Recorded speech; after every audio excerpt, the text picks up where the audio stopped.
Every Bruins fan remembers where they were the night Joe Thornton was traded. Well, as long as they were alive when it happened. A franchise cornerstone shipped out in his prime. But what if the deal never happened? In this deep dive, I explore an alternative reality where Jumbo Joe stayed in Boston and how it could have changed everything from the cup run to the core we know today. So buckle up, Bruins fans. I'm here to give you the latest info on your beloved Boston Bruins. If you've been liking my Bruins content, please leave me a like and subscribe. If you've already done so, thank you, and let's get into it. What if the Boston Bruins never traded Joe Thornton? The 2005 trade that sent Joe Thornton to the San Jose Sharks remains one of the most debated moves in NHL history. At the time, Thornton was 26 years old, the captain of the Bruins, and one of the most gifted playmakers in the league. His departure sent shockwaves throughout the franchise and reshaped both his career and the future of the team. What if the trade never happened, though?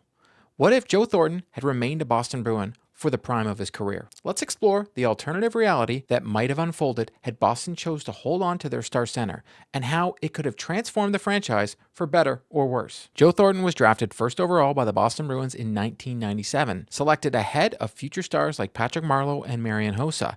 Thornton's early years were marked by inconsistency and slow development. He scored only 7 points in 55 games as a rookie, but by his fourth season, he began to show why he was such a highly touted prospect. In the 2000-2001 season, he scored 37 goals and totaled 71 points in 72 games.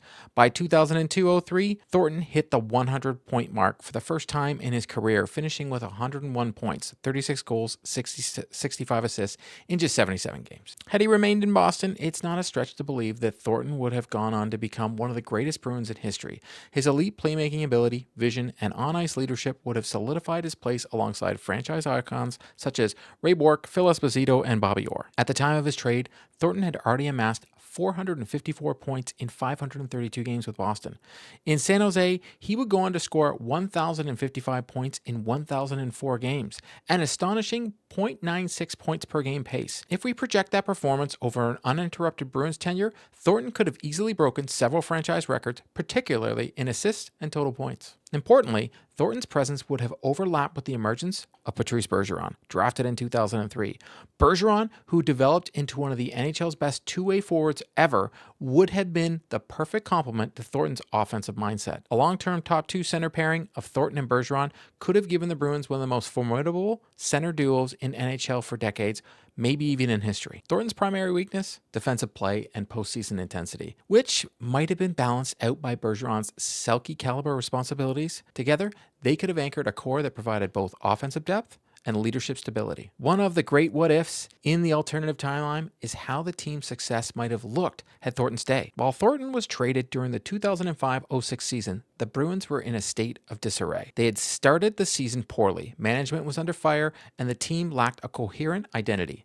Thornton's departure marked a turning point. It cleared cap space, initiated a culture change, and paved the way for new leadership both on and off the ice and in the front office. Had Thornton stayed, it's likely that the Bruins would have remained competitive offensively, but might have struggled to develop the tough defense-first identity that later defined the cup-winning team. Retaining Thornton would have meant that committing to a long-term vision centered around high-tempo offense play. But in that case, Boston might not have signed defenseman Zdeno Chara in 2006 offseason, nor Mark Savard, another elite playmaker who signed a team-friendly deal and helped drive the Bruins' offense resurgence. Chara, who signed a 5-year, $37.5 million contract in 2006, was named captain, became the cornerstone of the Boston Bruins transformation. Without that cap space created by moving Thornton's $6.67 million annual salary, the Bruins likely would have been unable to afford Chara and Savard in the same offseason. That raises the question, would a team built around Thornton, Bergeron, and an evolving supporting cast have been good enough to contend without Chara anchoring that blue line? Maybe, but only under certain conditions. If management had shifted its philosophy to surround Thornton with high-end wingers,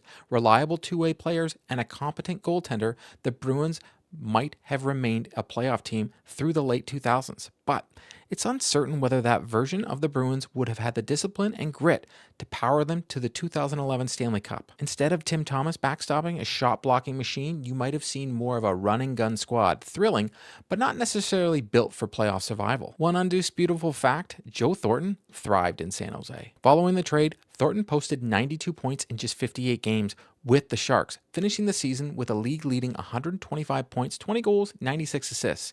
He won both the Art Ross Trophy and the Hart Trophy, becoming the first player in NHL history to win league MVP after being traded mid-season. Thornton's numbers exploded in Sharks' puck possession system, which gave him more freedom to control the game at even strength and on the power play. Thornton followed that campaign with 114 points in 2006-07, including 92 assists, numbers that hadn't been seen since the peak of the 1980s. From 2005 to 2010, he averaged over 90 points per season, cementing his place as one of the league's most premier pass-first centers. He led the league in assists 3 times and consistently posted positive plus-minus ratings while logging heavy minutes against opposing top lines. It's reasonable to wonder whether Thornton would have achieved that same offensive dominance had he stayed in Boston. At the time of the trade, the Bruins lacked system cohesion and were dealing with inconsistent coaching. Without the structure that San Jose provided and the presence of scoring wingers like Jonathan Cheechoo, who scored 56 goals in 2005-06, and Patrick Marleau, Thornton may have remained productive, but perhaps not historically dominant. One of the most significant ripple effects of the Thornton trade was how it allowed Boston to pivot towards a defense-first model. After firing GM Mike O'Connell in 2006, the Bruins hired Peter Chiarelli and later brought in Claude Julien as head coach. The duo emphasized discipline, structure, and accountability. This shift became the foundation of the Bruins' modern identity: tight-checking hockey built around elite defensive players, strong goaltending, and top-end leadership. Zdeno Chara's arrival in 2006 symbolized that transformation. At 6'9", Chara was a game-changer. He ate up over 25 minutes per night and consistently shut down opposing superstars. Alongside him was a goaltender, Tim Thomas, who backstopped the team to a Stanley Cup win in 2011 and earned 2 Vezina trophies along the way. It will probably go down as one of the greatest goaltending performances ever in Stanley Cup final history. The Bruins also added crucial pieces like Dennis Seidenberg, Andrew Ference, and Johnny Boychuk. None of them stars, but all key cogs in the team's grinding machine. If Thornton had remained, it's difficult to envision the Bruins embracing that same hard-nosed approach. His play style, while effective, was often viewed as passive in the postseason. He was a puck distributor, not a defensive anchor. Teams tend to reflect their stars, and Boston may have instead leaned into an offensive-first structure, potentially alienating the grit and made them so successful in the early 2010s. They would have looked like all those Sharks teams that Thornton played on. They had some playoff success, but eventually they just couldn't get it done. Prior to the Thornton trade, the Bruins were mired in inconsistencies. From 1999 to 2005, they made the playoffs 5 times, but never advanced past the second round. They were often viewed as a team with talent but no bite, a label that haunted them throughout Thornton's early career. The decision to trade Thornton was less about his talent and more about the need to shake the franchise out of its malaise. General manager Mike O'Connell was trying to spark change, though his execution was flawed. The trade package, Marco Sturm, Brad Stewart, and Wayne Primo, was underwhelming. Stewart and Primo were gone within 2 years. Sturm became a useful, if unspectacular, forward, scoring 106 goals over 6 seasons in Boston. None of them remotely matched Thornton's value. He is the coach now, though. Still, the ripple effect of the trade prompted ownership to clean house. O'Connell was fired months later, and the Bruins committed to a complete overhaul. That allowed Chiarelli to remake the team with a fresh vision, including a focus on defense, leadership, and a team-first mentality. The 2006 draft brought Phil Kessel, who eventually be flipped for picks that turned into Tyler Seguin. A new core was forming: Bergeron, Krejci, Chara, Thomas, and eventually Brad Marchand. Had Thornton remained, that culture reset may have never occurred. Management might have clung to a work close mentality, cycling through mediocre wingers, shoddy goaltending, and coaching changes. Without a full teardown, the Bruins risked becoming the Eastern Conference equivalent of the post-2005 Toronto Maple Leafs, eternally stuck in the mushy middle. Let's consider an alternate timeline, which Thornton remained in Boston and the team managed to build a winning roster around him. In this version, Bergeron still develops into a two-way monster, while David Krejci eventually becomes a second-line staple. The Bruins managed to sign at least one major free agent, perhaps they still land Savard, or retain Sergei Samsonov and build a high-flying top 6. Lucic joins the roster in 2007, giving the team a physical edge. The top line becomes Thornton, Bergeron, Lucic, while Krejci, Savard drive the secondary scoring. On the back end, it's possible the Bruins still sign Zdeno Chara, though this would require financial gymnastics. The Thornton contract was worth $6.67 million per year in the cap. Chara came in at $7.5 annually. If Boston kept both, they'd be devoting over $14 million in cap space to two players, possibly under the $44 million cap in 2006-07, but only with sacrifices elsewhere. The team probably makes the playoffs regularly and becomes perennial threats, especially in the scoring department. However, without the culture shift and defensive reinforcements, it's unclear whether they reach the promised land. Maybe they have a few deep runs, maybe they fall short like Thornton Sharks teams often did. Either way, it's hard to imagine this alternative Bruins squad developing the same defensive grit that made them so effective in 2011. In conclusion, the Joe Thornton trade was undoubtedly painful for Bruins fans. Watching a first overall pick blossom into a league MVP elsewhere was gut-wrenching.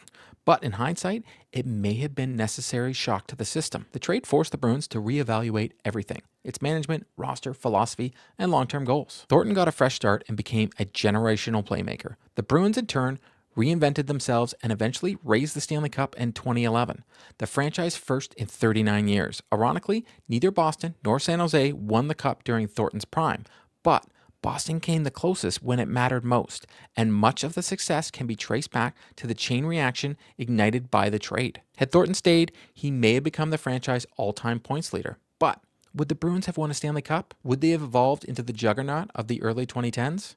It's hard to say. One thing is certain in the NHL: sometimes the hardest decisions yield the biggest rewards. That's a wrap on today's video. To stay up to date on all the news surrounding the Boston Bruins, please subscribe and drop me a like. If news breaks surrounding the Boston Bruins, be sure to check out the channel. If you've already subscribed to the channel, thank you, and I'll see you next time.